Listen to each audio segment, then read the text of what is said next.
नमस्कार दोस्तों, मैं ओम प्रकाश अवसर आप सभी का हार्दिक अभिनंदन करता हूं अपने YouTube चैनल पर। आज मैं ऐसे कवि के बारे में आपको बताने जा रहा हूं जिसको छत्तीसगढ़ का बच्चा बच्चा जानता है, जिनको हम सुबह सुनते हैं, दोपहर सुनते हैं, रात में सुनते हैं, हर दिन सुनते हैं। उस कवि के बारे में बात करने जा रहा हूँ। लेकिन आपने मेरा YouTube चैनल अभी तक सब्सक्राइब नहीं किया है तो फटाफट सब्सक्राइब कर लीजिए, क्योंकि ये कार्यक्रम है कहानी कवियों की। जब हम कोई पोस्ट करें तो आपको पता चल सके, इसके लिए पहले सब्सक्राइब कर लीजिए, फिर बेल आइकन पर क्लिक कर लीजिए। तो जैसे मैंने कहा कि मैं उस कवि के बारे में बात करने जा रहा हूँ जिसको छत्तीसगढ़ का बच्चा बच्चा जानता है। उस कवि का नाम है आदरणीय रामेश्वर वैष्णव जी। छत्तीसगढ़ी भाषा के साथ में हिंदी के बड़े साहित्यकार हैं, बड़े गीतकार हैं, बड़े गजलकार हैं, बड़े व्यंगकार हैं। मैं रामेश्वर वैष्णव जी के बारे में बात करने जा रहा हूँ आज। पीछू पीछू जाथे तेला छटारा पे जाथेगा, आगू मजे जाथे तेला ढूंसे पर कूदाथेगा। पूछी टांग के कूदे मोर लाल बछुआ, पूछी टांग के चिंग चढ़ांग ले, आसफलांग के कूदे मोर लाल बछुआ। पीछू पीछू जाथे तेला छटारा पे जाथेगा, आगू मजे जाथे तेला ढूंसे पर कूदाथेगा। पूछी टांग के कूदे मोर लाल बछुआ, पूछी टांग के चिंग चढ़ांग ले, आसफलांग के कूदे मोर लाल बछुआ। जब जब वो बुझा घेर वाले छूटे है, तब तब का करोगा मोर कान फूटे है, मोर कान फूटे है। हाथ गोड़ न सही तब बोले दांत टूटे है, एहे ओहो आह उहू। हाथ गोड़ न सही तब बोले दांत टूटे है, डोकरा या छोकरा लखूंद है मोर लाल बछुआ। पूछी टांग के कूद है मोर लाल बछुआ, पूछी टांग के चिंग चढ़ांग ले, आसफलांग के कूद है मोर लाल बछुआ। खोर वाला हुट गया वो जेल न जोहर है, डिंगर टूरल कचार घालो डारे है, कचार घालो डारे है। चारा जी है देखे है उहे मुंह मारे है, यही आहू यही आहू यही आहू खाहू। चारा जी है देखे है उहे मुंह मारे है, और कुछ नहीं सूंघ है मोर लाल बछुआ। पूछी टांग के कूद है मोर लाल बछुआ, पूछी टांग के चिंग चढ़ांग ले, आसफलांग के कूद है। और मेरे लाल बछुआ का कैरेक्टर अगर किसी राजनीतिज्ञ से मिल जाए तो कृपया मेरे बछुआ को क्षमा करें। राजनीतिज्ञों ने पशुता के क्षेत्र में जो उन्नति की है उससे सारे पशु आतंकित हैं। बहुत बड़ी बात। भूख मारत गाय के वो थान लची चोरे है, कोटना के पानी मग घीन लो घोरे है, घीन लो घोरे है। रबड़ी मसरी खानदान लची भोरे है, खड़की खड़की खड़की खड़की खड़ाक। रबड़ी मसरी खानदान लची भोरे है, सबको के आँखी मूंद है मोर लाल बछुआ। पूछी टांग के कूद है मोर लाल बछुआ, पूछी टांग के चिंग चढ़ांग ले, आसफलांग के कूद है मोर लाल बछुआ। मोर तो जैसे मैंने कहा कि मैं उस कवि के बारे में बात करने जा रहा हूँ जिसको छत्तीसगढ़ का बच्चा बच्चा जानता है। उस कवि का नाम है आदरणीय रामेश्वर वैष्णव जी। छत्तीसगढ़ी भाषा के साथ में हिंदी के बड़े साहित्यकार हैं, बड़े गीतकार हैं, बड़े गजलकार हैं, बड़े व्यंगकार हैं। मैं रामेश्वर वैष्णव जी के बारे में बात करने जा रहा हूँ आज। रामेश्वर वैष्णव जी का जन्म 1 फरवरी 1946 को रामेश्वर वैष्णव जी का जन्म 1 फरवरी 1946 को खरसिया में पुरानी बस्ती पे हुआ।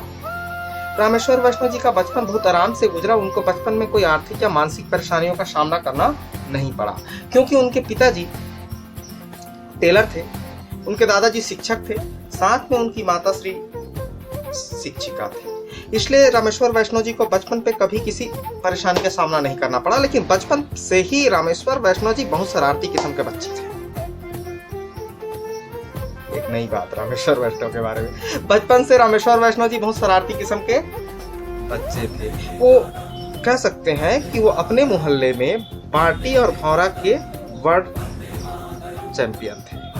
वो इतने बड़े चैंपियन थे बाटी और भौरा के कि उनके मोहल्ले का कोई भी बच्चा उनके साथ खेलने के लिए तैयार नहीं होता था, क्योंकि बच्चे को मालूम था रामेश्वर वैष्णव जी के साथ खेलना मतलब हारना।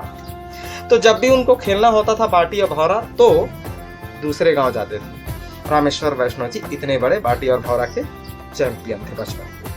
इन्हीं के साथ एक और बात है कि वो बाटी और भौरा खेलने में इतने मस्त रहे कि 5वीं की परीक्षा पे फेल हो गए।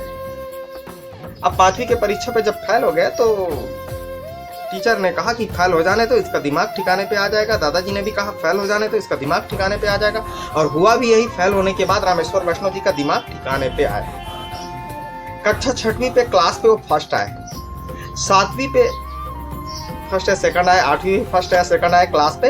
हाँ, लेकिन कक्षा 6वीं पे जब क्लास पे फर्स्ट आए तो उनको 2 किताबें उपहार स्वरूप मिली, आपका शरीर और दीवाने गालिब। आपका शरीर उन्होंने एक बार पढ़ा और दीवाने गालिब इतनी बार पढ़े कि कक्षा 6वीं पे ही गजल का समझ दिमाग में पैदा हो गया।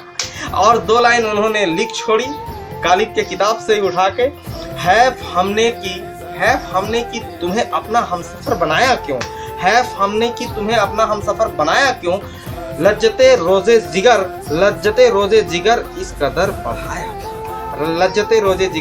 बढ़ाया क्यों। 2 लाइन उन्होंने कक्षा 6वीं पे ही लिख छोड़ी। उन्होंने अपनी पहली कविता कक्षा 8 पर लिखी।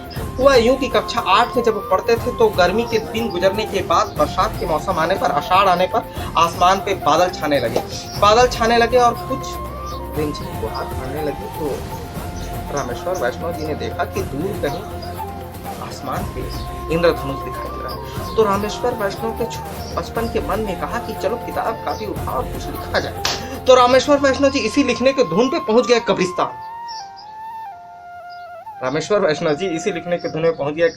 आम के पेड़ पर चढ़े और आम के पेड़ में चढ़ने के बाद उन्होंने अपनी जीवन की पहली कविता 4 लाइन पे लिखी। पीठ दिखाकर कायर भागा ग्रीष्म युद्ध के प्रांगण से, जीत हुई वर्षा ऋतु की ज्यों ही मारा उसने मेघबाण से, तो ये उनकी पहली कविता रामेश्वर वैष्णव जी। शायद आप कभी जान ना पाते कि रामेश्वर वैष्णव जी की पहली कविता कौन सी है, तो हमने आपको बता दिया रामेश्वर वैष्णव जी की पहली कविता कौन सी है। ये रामेश्वर वैष्णव जी की पहली कविता। इसी के बाद जब वो 9वीं क्लास पहुंचे तो रामेश्वर वैष्णव जी ने गणित लिया।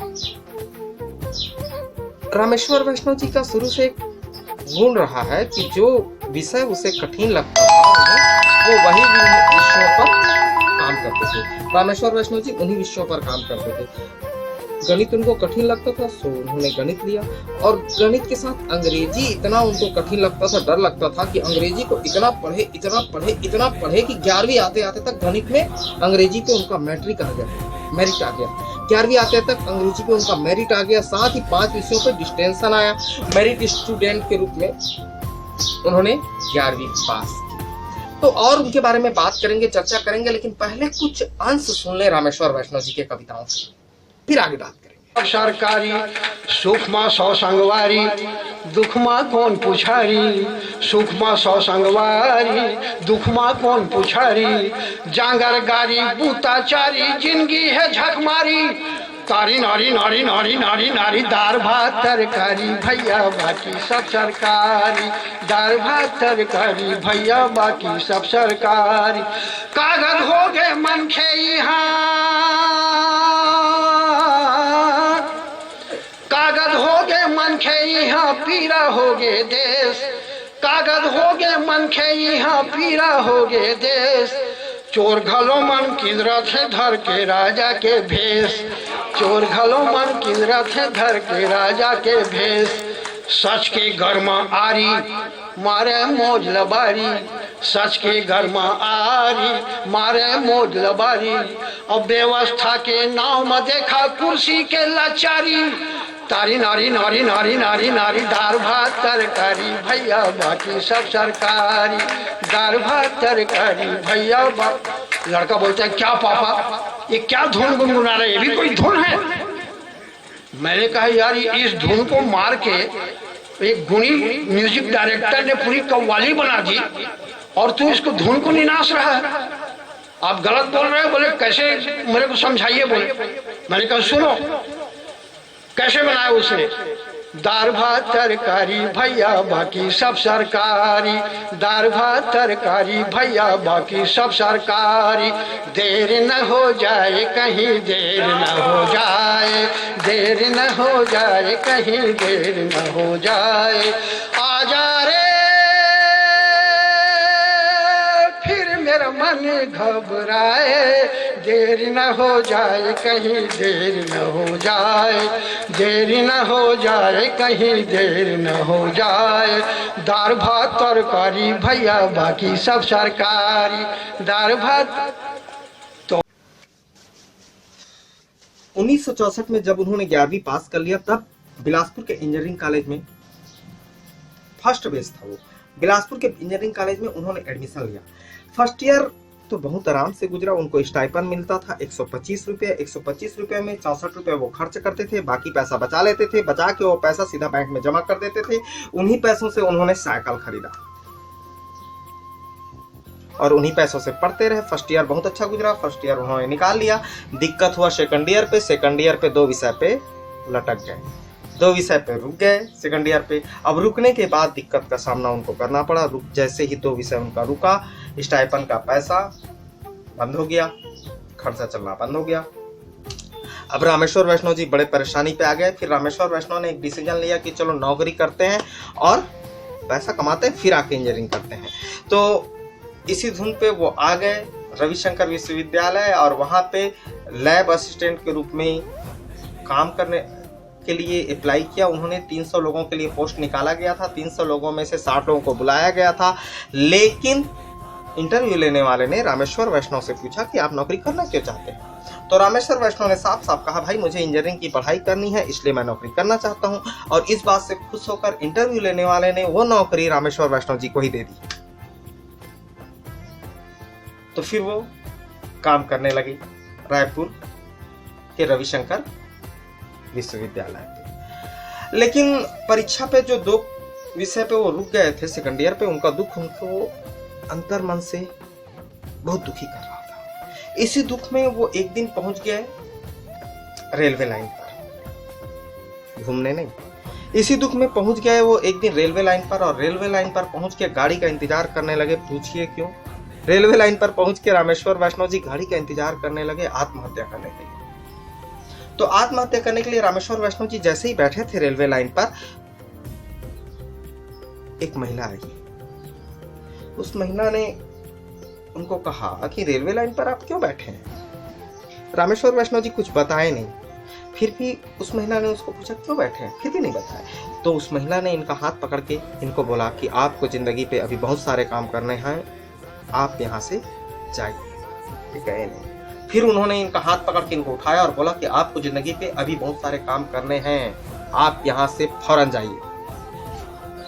अब ये बेचारे परेशान हुए।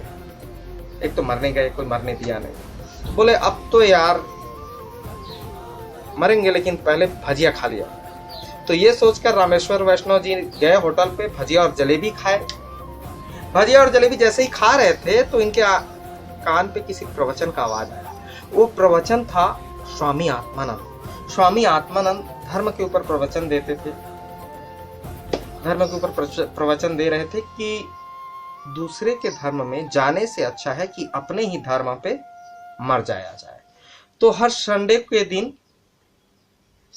वो प्रवचन देते थे। 7 संडे का प्रोग्राम था, प्रवचन देते थे। तो वो सोचे कि अब मरना तो तय ही है, पहले आत्मानंद का प्रवचन ही सुन लिया जाए, फिर मरा जाए। आत्महत्या तो तय है, लेकिन पहले आत्मानंद का धर्म पे प्रवचन सुन ले। तो हर संडे को जाने लगे। जैसे ही 7वां संडे आया, वहां पे राम किंकर महाराज भी आए। तो राम किंकर महाराज ने स्वधर्म पे प्रवचन दिया। तो ये जितने प्रवचन, 7 प्रवचन जो रामेश्वर वैष्णव जी ने सुने, उस प्रवचन ने रामेश्वर वैष्णव जी की जिंदगी बदल कर रख दी। उस प्रवचन ने रामेश्वर वैष्णव जी की जिंदगी बदल कर रख दी। अब रामेश्वर वैष्णव जी वहां पे काम किया और रविशंकर विश्वविद्यालय पे, और 1.5 लाख रुपया इकट्ठा किया। 1.5 लाख रुपया इकट्ठा करके फिर से पहुंच गए इंजीनियरिंग। 1.5 लाख रुपया इकट्ठा करके रामेश्वर वैष्णव जी दोबारा इंजीनियरिंग पहुंचे। दोबारा इंजीनियरिंग पहुंच के 3rd ईयर पे ज्वाइन किया। 3rd ईयर पे ज्वाइन करके उनको पिछले जो 2 पेपर रुके थे वो पेपर देने का परमिशन मिल गया, वो पेपर भी दिए। अब सेकंड ईयर क्लियर हो गया, थर्ड ईयर चालू हो गया। थर्ड ईयर चालू होने के बाद दिवाली की छुट्टियों पे रामेश्वर वैष्णव जी जब घर गए खरसिया, तो घर पे चर्चा हो रहा था कि 5 भाई और 4 बहनों में से रामेश्वर वैष्णव जी सबसे बड़े थे। तो घर पे चर्चा हो रहा था कि उनकी बहन जो छोटी थी उनका शादी करना है। उनके दादाजी बड़े नाराज से पिताजी से कह रहे थे कि लड़कियों को इतना पढ़ा रहे हो, पढ़ने के बाद अगर कोई समाज में लड़का नहीं मिला तो क्या करोगे, इसकी शादी करो फटाफट। तो घर के ऊपर प्रेशर आ गया, लोग भी बोलने लगे अब शादी करना है तो शादी करना है। तो रामेश्वर वैष्णव जी ने जो 1.5 लाख रुपए कमाए थे वो बहन की शादी पे लगा दिया। रेलगाड़ी गोल घूम गई और पहुंच गए रामेश्वर वैष्णव जी वहीं पे वहीं। फिर से इंजीनियरिंग छूट गई, अब पैसा नहीं रहा, फिर इंजीनियरिंग छूट गई। इसी वक्त पे पोस्ट ऑफिस पे एक वैकेंसी निकला था पोस्ट मास्टर का। पोस्ट ऑफिस पे एक वैकेंसी था पोस्ट मास्टर का। रामेश्वर वैष्णव जी ने फटाफट अप्लाई किया और पोस्ट मास्टर हो गए। उनकी पहली पोस्टिंग हुई रायपुर पे। उनकी पहली पोस्टिंग रायपुर पे। तो और बात करेंगे रामेश्वर वैष्णव जी के बारे में, लेकिन वो गाते इतना बेहतरीन है, हंसाते इतना बेहतरीन है कि थोड़ा सा और सुन ले, उसके बाद आगे की जिंदगी की चर्चा करेंगे। पहले रामेश्वर वैष्णव को और सुन ले एक बार। कि आज के युग में हंसना हिम्मत का काम है। अगर आप में हिम्मत है तो आप हंस लीजिए, अपनी बीमारी पे हंस लीजिए, अपनी दुर्व्यवस्था पे हंस लीजिए, अपने दुर्भाग्य पे हंस लीजिए। जिस दिन अपने आप के ऊपर हंसने का मादा पैदा हो जाएगा उस दिन कोई माई का लाल आपको रुला नहीं पाएगा। अब वो कव्वाली सुन के मैं खड़ा आदमी, और मैंने उस कव्वाली की नकल में लिख डाली, वो आपको सुना रहा हूँ। सुनिए। बस में कबले ठाढ़े हों, बैठे बर जगह दे दे। बस में कबले ठाढ़े हों, बैठे बर जगह दे दे। बस में कबले ठाढ़े हों, बैठे बर जगह दे दे। ले देखू सर, ले देखू सर, ले देखू सर पारे हों, निकले के रद्दा दे दे। मंगलू के ममा बस में कबले ठाढ़े हों, बैठे बर जगह दे दे। मंगलू के ममा बस में कबले ठाढ़े हों, बैठे बर जगह दे दे। अरे मैं सांस लेवत हूँ, तय कथा ढकेलत हूँ। मैं सांस लेवत हूँ, तय कथा ढकेलत हूँ। भीड़ में चपकाए हो, सांस भर हवा दे दे। भीड़ में चपकाए हो, सांस भर हवा दे दे। उति घूदेगा भैया, भीड़ में चपकाए हो, सांस भर हवा दे दे। मंगलू के ममा बस में कबले ठाढ़े, और छेरी पछलू कर डारे। मन खेला यस भर डारे, छेरी पछलू कर डारे। मन खेला अस भर डारे। लइका भले तय झन दे, सीट ला सगा दे दे। समझिन के सुबह बस में कबले ठाढ़े हो, बैठे बर जगह दे दे। उति घूट देगा भैया, भीड़ में चपकाए हो, सांस और मेरे समकालीन फुहड़ कवि मित्रों का मेरे ऊपर क्या असर हुआ है। क्या है कि आजकल जो फुहड़ लिख रहे हैं, गंदा लिख रहे हैं, वही लोग आगे बढ़ रहे हैं। ये जितने यहाँ के हास्य कवि बैठे हुए हैं, ये बेचारे फुहड़ता नहीं ला पाते। ये फुहड़ नहीं है, इसीलिए पद्मश्री भी नहीं मिली है इनको। अगर ये फुहड़ लिखते तो इनके साथ भी पद्मश्री जुड़ गई होती। तो उनका क्या असर हुआ इन पंक्तियों में देखिए। अरे मिर्चा भजिया खाए, पेट गड़गड़ाए। मिर्चा भजिया खाए है, पेट गड़गड़ाए है। तू रखेगा तूरा के भरोसा का दौड़ के दवा दे दे दतला के दादा बस में कबले ठाड़े हाँ बैठे भर जगह दे दे ओती घूट देगा भैया भीड़ मचकाए हाँ सांस भर हवा दे दे मंगलू के मामा बस में कबले ठाड़े हाँ बैठे भर जगह दे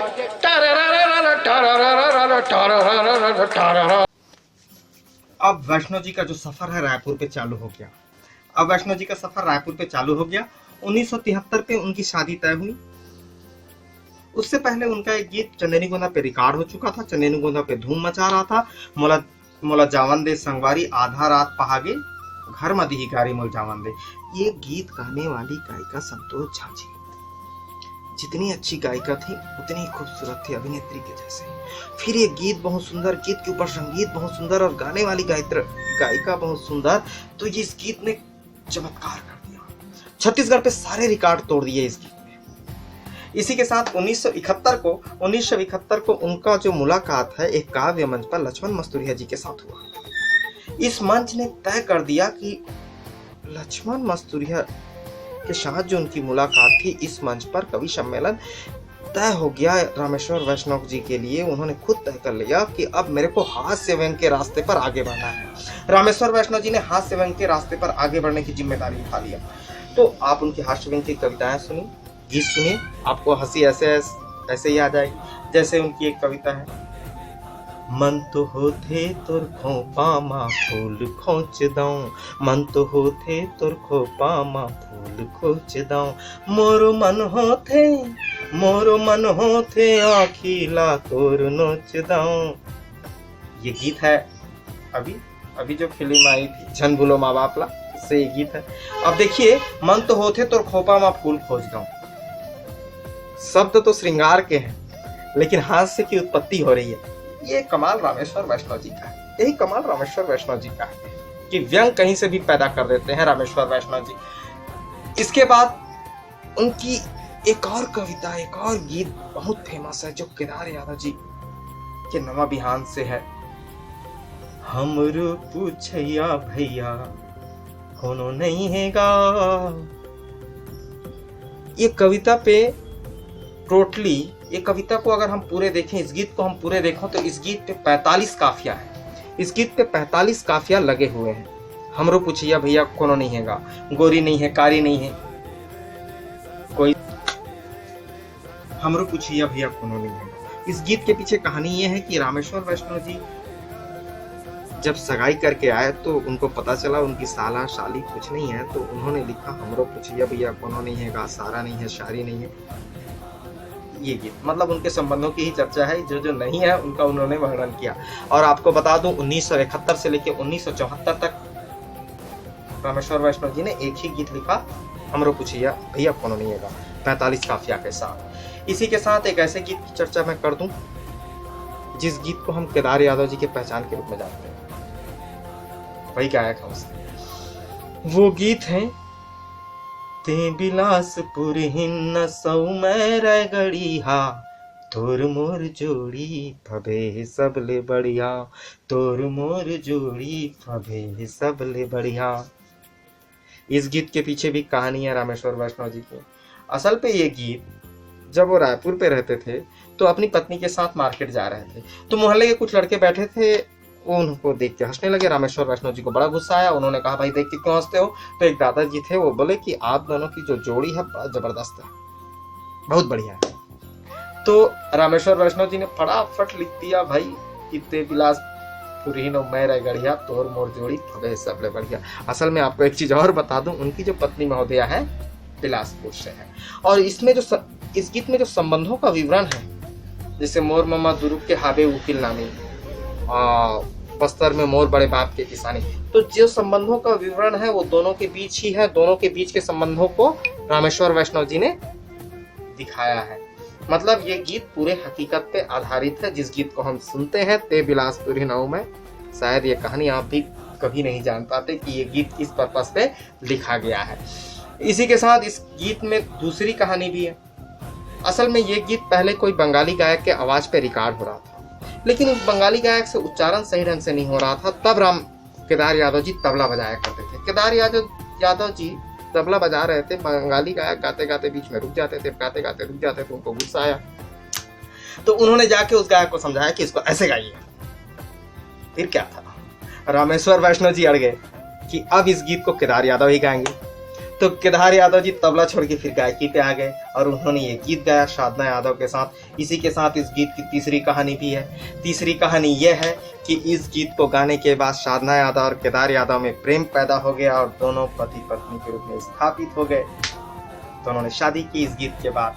अच्छा, इसी के साथ तीसरी बात अब मैं और कह दूं, रामेश्वर वैष्णव जी वो गीतकार हैं जो भिखारी के लिए भी गीत लिखते हैं। हुआ यूं, एक बार रामेश्वर वैष्णव जी खरसिया से आ रहे थे।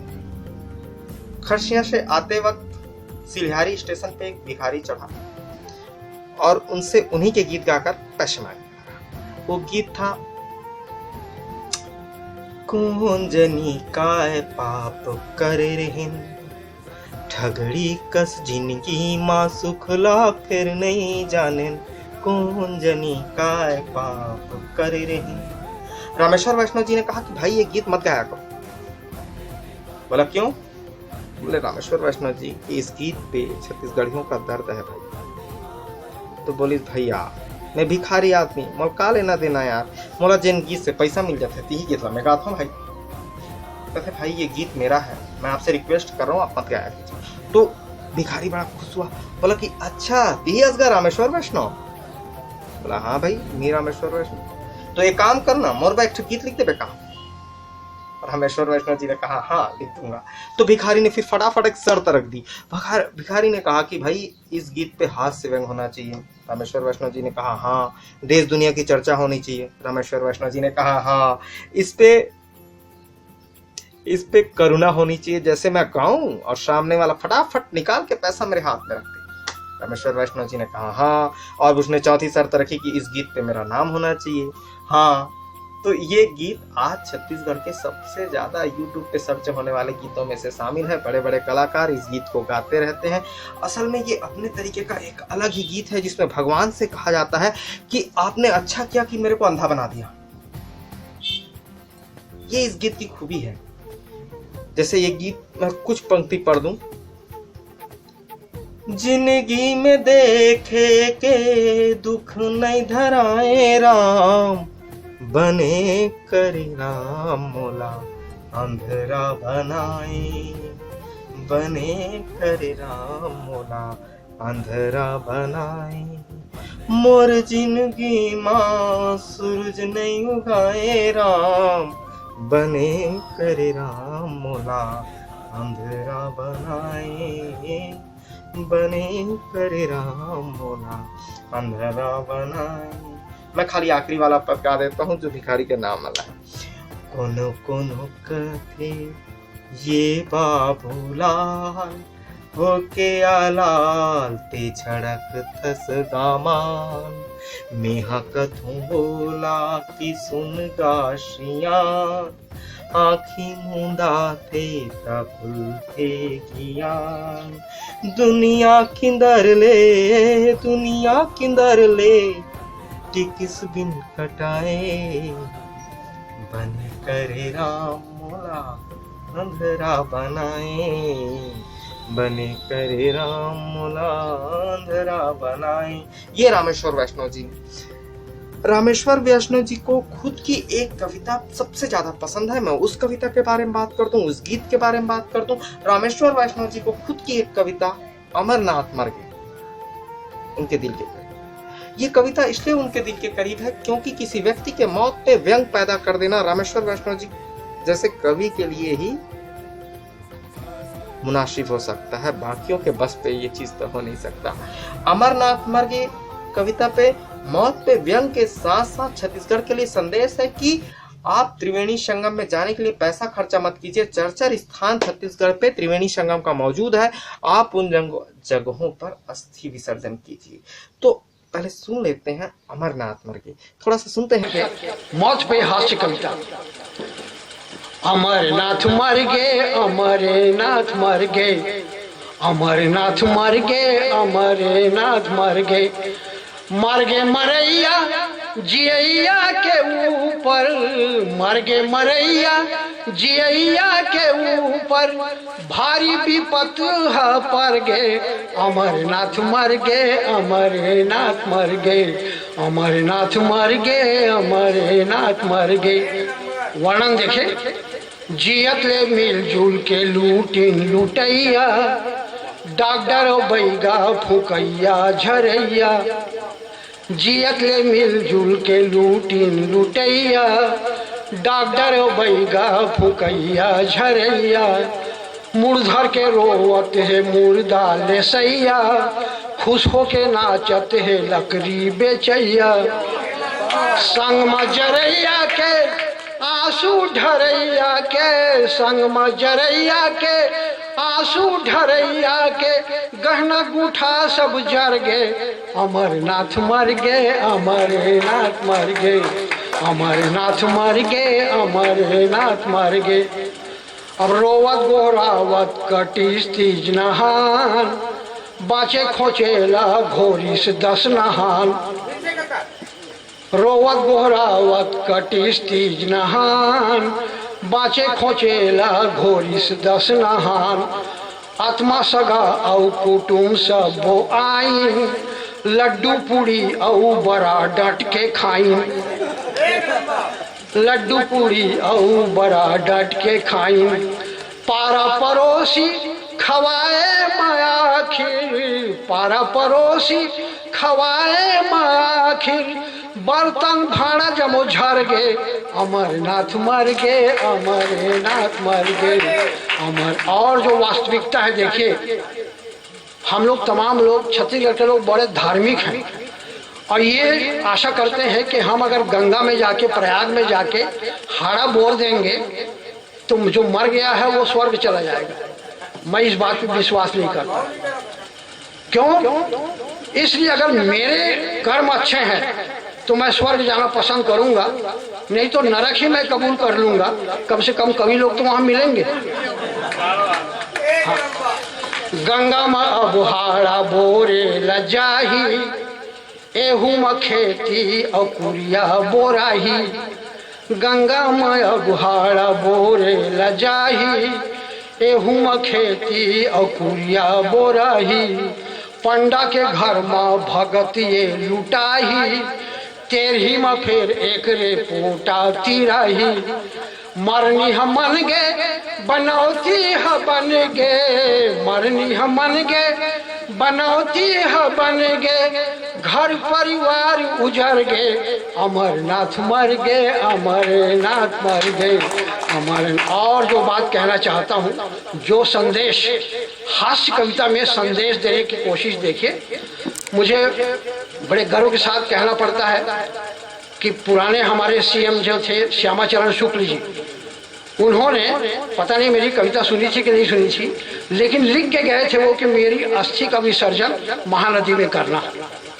पूरे भारत में केवल 3 नदियों का संगम इलाहाबाद में है, लेकिन छत्तीसगढ़ में 4 जगह ऐसी है जहाँ 3-3 नदियों का संगम है। एक दुधावा है कानकेर के पास, दूसरा शिवरी नारायण है, तीसरा चंदरपुर है, और चौथा जो है वो राजिम। 4 जगह जो है। तो यहाँ के लोग अगर अस्थि विसर्जन करना शुरू कर दें तो छत्तीसगढ़ का इतना पैसा बचेगा, इतना पैसा बचेगा कि छत्तीसगढ़ के चारों कोनों को रेलवे से जोड़ा जा सकता है।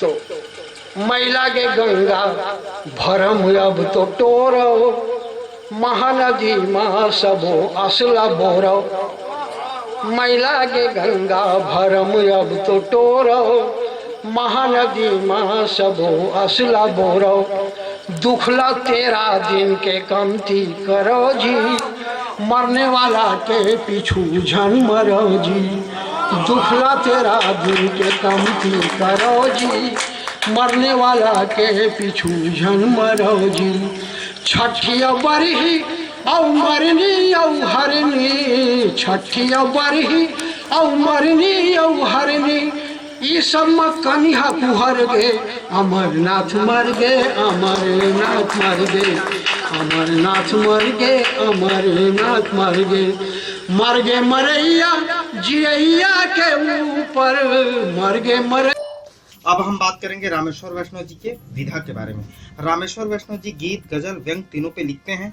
आप उनका विजिटिंग कार्ड देखेंगे तो पाएंगे कि रामेश्वर वैष्णव जी के विजिटिंग कार्ड पे गीत, गजल, व्यंग लिखा है। सामने एक कार रखा हुआ है, कार मतलब गीतकार, व्यंगकार, गजलकार। इसी के साथ आपको बता दूं, रामेश्वर वैष्णव जी ने आज तक 15 छत्तीसगढ़ी फिल्मों पे गीत लिखा है। इसमें से एक फिल्म बहुत फेमस है, बहुत प्रसिद्ध है, झन भूलो माँ बापला। उनके गीत हैं, सिरजन कर थे पालन कर थे कम कर थे संतापला, सुख माँ दुख माँ कभू कहूँ तुम झन भूलो माँ बापला। ये है रामेश्वर वैष्णव जी। इसके अलावा बता दूं कि आज तक कवि सम्मेलनों के माध्यम से धमतरी जिले पे उन्होंने 54 बार कविताओं का पाठ किया है, भिलाई पे 70 बार, कोरबा पे 40 बार। इसके अलावा हर महीने 4 रात 5 रात को कवि सम्मेलनों पे गुजारते हैं रामेश्वर वैष्णव जी। आज तक 249 प्रकार के सम्मान रामेश्वर वैष्णव जी को मिले हैं। साथ ही 3 बार छत्तीसगढ़ी फिल्मों के बेस्ट गीतकार के रूप में उनको सम्मानित किया गया है। इसी के साथ उनकी निजी जिंदगी पर चर्चा करते हुए मैं बताता हूं कि उनके 3 बेटे हैं, कौशुभ वैष्णव, श्रीशुभ वैष्णव और शेषशुभ वैष्णव। नाम तो बंदी पे है। इसी के साथ एक चीज और बता दूं कि रामेश्वर वैष्णव जी ने जो अपना घर रायपुर पे बनाया है, कवि सम्मेलन के पैसे से बनाया है। असल में रामेश्वर वैष्णव जी को जब भी कवि सम्मेलन से पैसा मिलता था तो उस पैसे को वो अकाउंट में जमा कर देते थे। अब भी जो पैसा कवि सम्मेलन से मिलता है अकाउंट में ही जमा कर देते हैं और इन्हीं पैसों से उन्होंने घर बनाया। आज तक रामेश्वर वैष्णव जी का 9 बार मुंबई जाना हुआ, अलग अलग कार्यक्रमों में। उनके चहेते कवि राम अवतार चेतन जो मुंबई से हैं, जब वो उनके घर गए तो देखा कि उनके घर में फ्लैट है, कार है, गाड़ी है, बंगला है। तो रामेश्वर वैष्णव जी सोचे मेरे को ऐसा कवि बनना है, ऐसे ही कवि बनना है। इसलिए उन्होंने कवि सम्मेलनों के पैसे को अकाउंट पे जमा करना शुरू किया।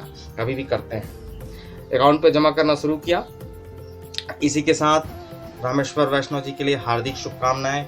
हम चाहेंगे कि रामेश्वर वैष्णव जी नए नए गीत लिखते रहें, नए नए तरीके के गीत लिखते रहें और उनके गीत हम छत्तीसगढ़ी फिल्मों पे, कार्यक्रमों पे, अलग अलग माध्यमों से सुनते रहें। मैं ओम प्रकाश अवसर आप सभी का हार्दिक धन्यवाद।